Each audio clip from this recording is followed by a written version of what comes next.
Are you looking for ways to keep your family healthy this cold and flu season? Well, I have a few home remedies that work for our family, and I wanted to share them with you today. Hello and welcome back to Wholehearted Homemaking. My name is Heather. I'm mama to 7, soon to be 8. My children right now are ages 2 to 14, and we have 1 in the womb. And we have been trying to embrace a natural way of living for many years. Basically, we had some major food allergies and health issues about 10 years ago, and that spearheaded us down a road further than we were already going.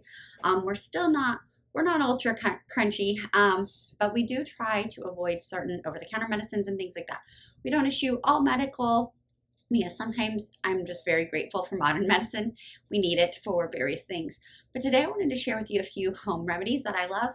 Now, keep in mind, I am not a medical professional. This is not medical advice. This is just what this mama uses in her home. So first and foremost, I wanted to share the one that is kind of time sensitive depending on where you live, and that is plantain salve. So plantain salve is something we use for bug bites, which is great for mosquitoes, bee stings, and things like that, but also just minor cuts and abrasions. We will use a plantain salve. Plantain is an herb or a weed, depending on how you look at it. And like, I literally just picked this in my backyard. Plantain has these, you're gonna wanna look this up, okay? Because you wanna make sure you get the right one. They have these parallel lines on them, and you find them in the backyard, and they kind of all spread out in a circular pattern, and you might see their seed stems sticking up like this. You want to get one. Yeah, this is a good one. You want to get one like this, several of them. You're going to pack them into a jar, cover it in olive oil, and let it steep for up to 2 weeks. The longer you do it, the more potent your oil will be. Then you're going to just use a sieve, strain it out, and then you have plantain oil. And then you can use that plantain oil and mix it with beeswax to make this. I'm going to leave links to how to do this because I'm not the go-to person. I follow other people's recipes. So I'll have links down in the comment section below for you in the description box to know how to do this. But this is my kids' go-to. They have a bug bite, a bee sting, any kind of small abrasions. Now, not big bloody gushy ones, but the scrapes and bruises that little kids get, they use plantain. And if you want to know more about common herbs that you can find around your place, I recommend Herbs for Common Ailments by Rosemary Gladstar, and really anything by her.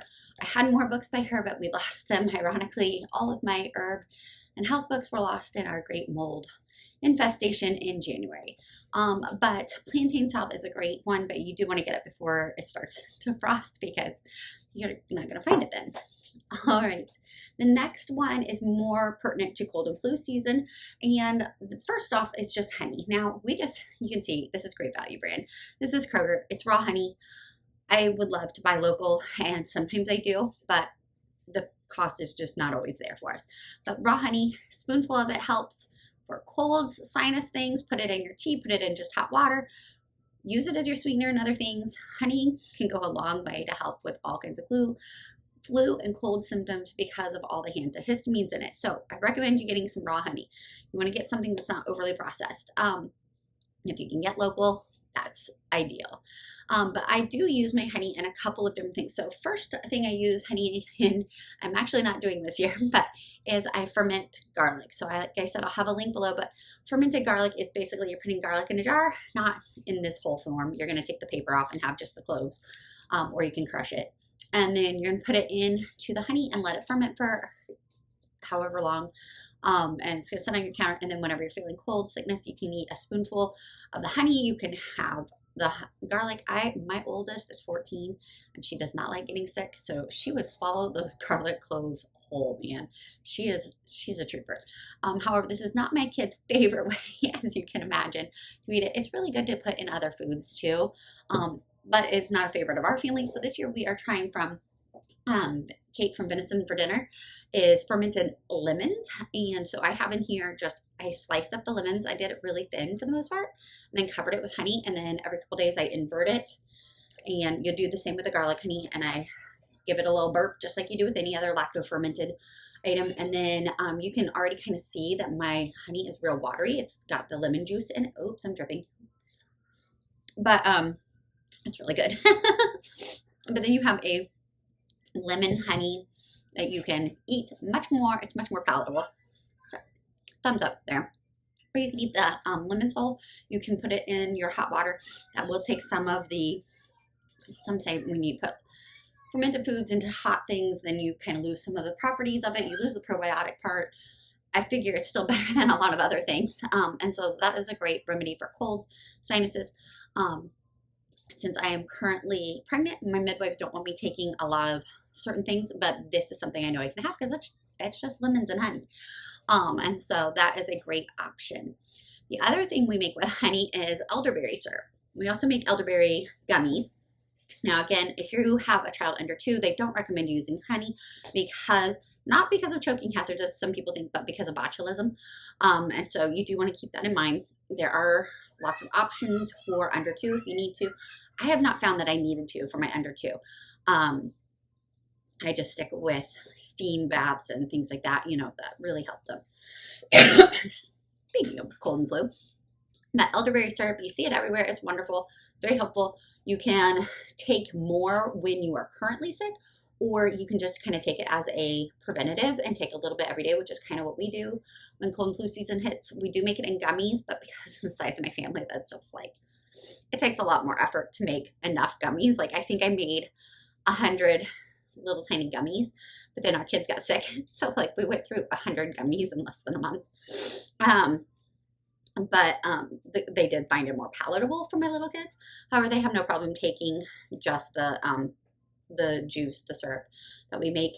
And mine's a little more watery. Sometimes it's a little thicker. Just depends. We keep ours up to, I think, 6 months in the fridge, but usually we've gone through it by then. And I buy my elderberries online from Mountain Rose Herbs, and I just get them in a repeat order and subscription. And you can get them from a lot of different places. Just look for organic. Try to, source yourself well. If you're not up to making elderberry syrup, which it is really easy, I have a recipe below that I'll share, and there are many more out there. You can also just buy elderberry syrup, but again, you're going to want to look at the quality of it because every elderberry syrup that's on the store shelves is not going to be the same. And so those are some of my cold and flu things that I do regularly. The fermented lemons are a new thing for us this year, and I'm really loving it. It's good with tea.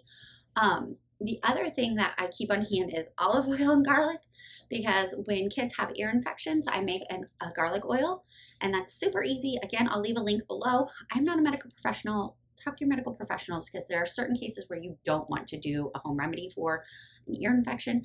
However, as a family with a lot of food allergies, we get a lot of, they tend to go hand in hand with ear infections, and so we do this a lot.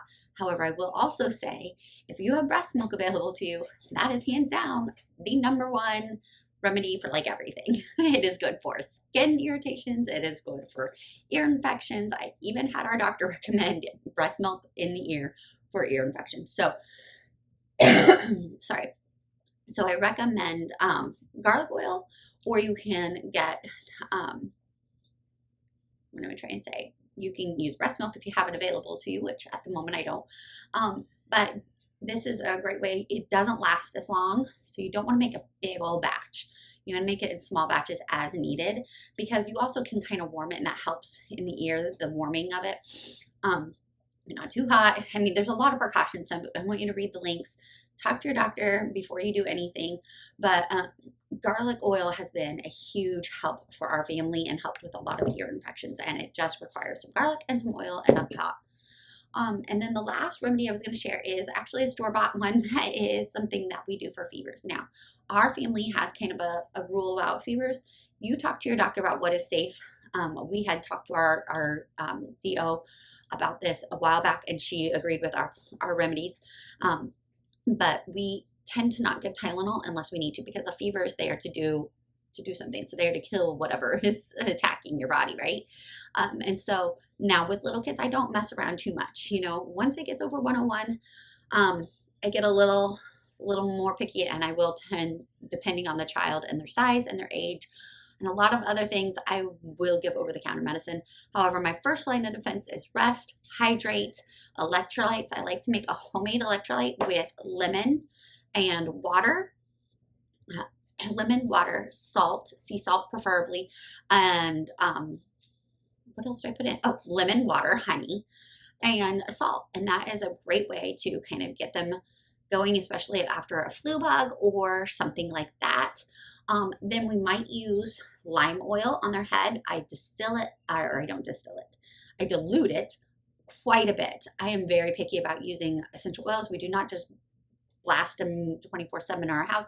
I don't think that's good for anybody's respiratory system, but I use it as needed, and that does seem to both calm and soothe my children. I don't know if it actually helps with the fever, but it does make them feel a little better, and it smells like Fruit Loops, so that's strangely calming. But making your own electrolyte with lemon and honey and water and then a little bit of salt is a great way. You can even freeze them in popsicles for a kid with a sore throat or a cough to make it more palatable for them, but that's another way to get them some electrolytes.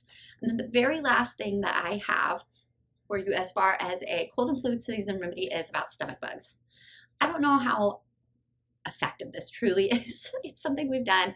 Heard it from Abby at Emmons for Mama years ago, and that is using grape juice with activated charcoal. I'm out of activated charcoal, I would show you, but we will make a cup of grape juice, and I will break the capsules in half for my little ones because I don't give my kids a lot of juice, and I will give them, pour half of the capsule into their grape juice, stir it up, and we'll have that. And we will do that to sip on if they have an active stomach bug, or if we've been exposed to a stomach bug, then we will do it as preventative for everyone until that worry has passed.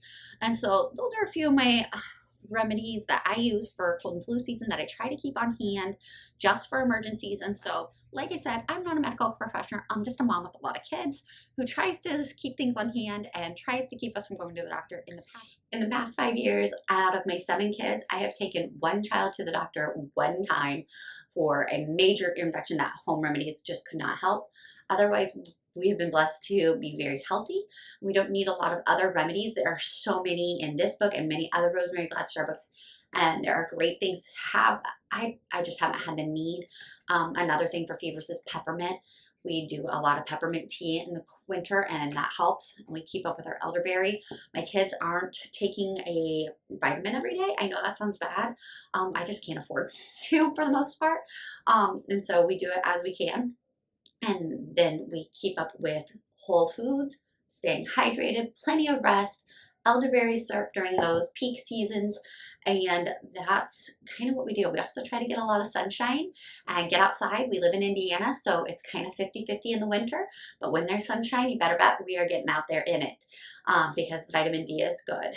But those are some of my home remedies. If you have any questions, please, if it's something specific about the medical properties, go to these resources that I'm going to list in the description box because they are experts and I am not. But if you have a specific question about how I utilize it with my large family or where I get some of my sources, let me know and I will be happy to answer that. So I hope you have a great, healthy, and happy fall and winter, and I will see you back here soon. Thank you so much for watching. Let us go forth and strive to serve the Lord and our families wholeheartedly.